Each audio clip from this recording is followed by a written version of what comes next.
Hi అండి. First of all మీ అందరికీ కూడా థ్యాంక్ యూ చెప్పాలనుకుంటున్నాను. రీజన్ ఏంటనుకుంటున్నారా, మన ఛానల్లో ఇప్పటికీ 500 సబ్స్క్రైబర్స్ని అయితే క్రాస్ చేయగలిగాను.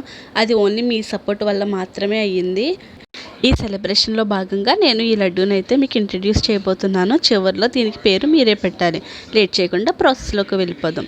ఇప్పుడైతే స్టవ్ వెలిగించుకొని ఒక ప్యాన్ పెట్టుకోవాలి. తర్వాత నేను ఒక గిన్నె వరకు పుట్నాల పప్పును తీసుకుంటున్నాను. అదేనండి వేయించిన శనగపప్పు. దీనిని 2 నిమిషాల నుంచి 3 నిమిషాల వరకు దోరగా ఫ్రై చేసుకోవాలి. సిమ్లో పెట్టి ఫ్రై చేసుకోవాలండి. ఇలా ఫ్రై అయిన తర్వాత ప్లేట్లోకి అయితే తీసేసుకొని ఇలాగా చల్లారబెట్టుకోవాలి. నెక్స్ట్ అదే ప్యాన్లో 1 కప్పు వేయించిన శనగపప్పుకి 2 కప్పుల వరకు మరమరాలు తీసుకుంటున్నాను. వీటిని కూడా 1-2 నిమిషాలు ఫ్రై చేసుకుంటే సరిపోతుందండి. ఇదిగోండి ఇలాగా ఒకటి నొక్కగానే పిండిగా అయ్యిందంటే మనకి బాగా ఫ్రై అయినట్టే. ఇప్పుడు వీటిని కూడా అదే ప్లేట్లోకి తీసేసుకోవాలి. మరమరాలు 1 కప్పు ఫ్రై చేసుకున్నాను కాబట్టి ఇప్పుడు 2వ కప్పు కూడా ఫ్రై చేసుకొని ఇలాగా ప్లేట్లోకి అయితే తీసేసుకున్నాను. ఇప్పుడు రెండింటిని కలిపి బాగా ఒకసారి చల్లారి పెట్టుకోవాలి. నెక్స్ట్ వచ్చి ఇక్కడ పటికి బెల్లం తీసుకున్నాను. నేను ఇక్కడ షుగర్ కానీ బెల్లం కానీ ఏమీ యూజ్ చేయట్లేదండి. ఓన్లీ పటికి బెల్లంతోనే ఈ రెసిపీ చేస్తున్నాను. ఇలా వీడియోలో చూపిస్తున్నట్టు కవర్ మీద వేసుకుని చిన్నగా స్మాష్ చేసుకోండి. మిక్సీలో వేసినప్పుడు పొడి మనకి ఈజీగా అవటానికని ఇలా చేస్తున్నాను. ఇప్పుడు చల్లారబెట్టుకున్న పుట్నాలు మరమరాలని తీసుకుని ఒక మిక్సీ జార్లో వేసుకుని మెత్తగా పొడి అయితే చేసుకోవాలి. ఇప్పుడు వీటిని ఒక జల్లెడలోకి కానీ లేదా ఇలాగా జ్యూస్ ట్రైనర్లో కానీ వేసి జల్లించుకుంటే సరిపోతుంది. ఈ రెసిపీ చేసే వరకు కూడా నేను అస్సలు అనుకోలేదండి దీని టేస్ట్ అంత బాగుంటుందని. నిజంగా చెప్తున్నాను, టేస్ట్ మాత్రం చాలా బాగుంది.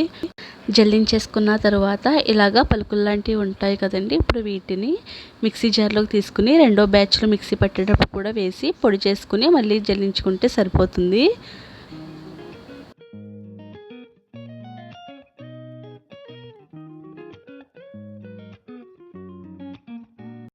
ఇలా పిండి మొత్తం జల్లించేసుకున్న తర్వాత అదే మిక్సీ జార్లోకి మనం ముందుగా రెడీ చేసి పెట్టుకున్న పటికి బెల్లం కూడా వేసుకోవాలి. దాంతోపాటు 3 యాలకులు కూడా వేసుకొని బాగా మెత్తగా పొడి చేసేసుకోవాలి.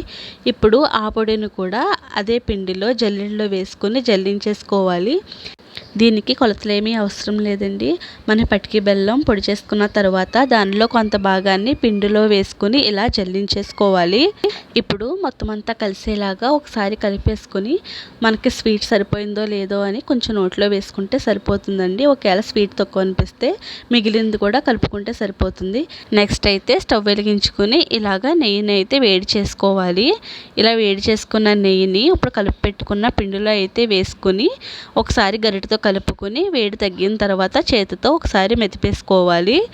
ఇలా కలుపుకున్న తర్వాత పిండిని ఇలా నొక్కి చూస్తే మనకి నెయ్యి సరిపోయిందో లేదో తెలుస్తుందండి. నాకైతే సరిపోలేదు. మళ్ళీ కొద్దిగా నెయ్యి వేడి చేసి వేసుకున్నాను. ఇప్పుడు కరెక్ట్గా సరిపోయింది.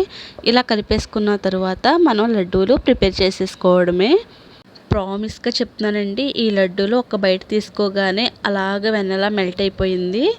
వీటిని చూస్తేనే ఈ పాటికి మీకు అర్థమైపోయి ఉండాలి వీటి టేస్ట్ ఎలా ఉంటుంది ఏంటనేది. మీరు కూడా ఒకసారి తప్పకుండా ట్రై చేయండి. మీరు మళ్ళీ చేసుకుంటారు. అలాగే వీటికి ఒక మంచి పేరు పెట్టడం అస్సలు మర్చిపోకండి. వీడియో నచ్చితే లైక్ అండ్ సబ్స్క్రైబ్.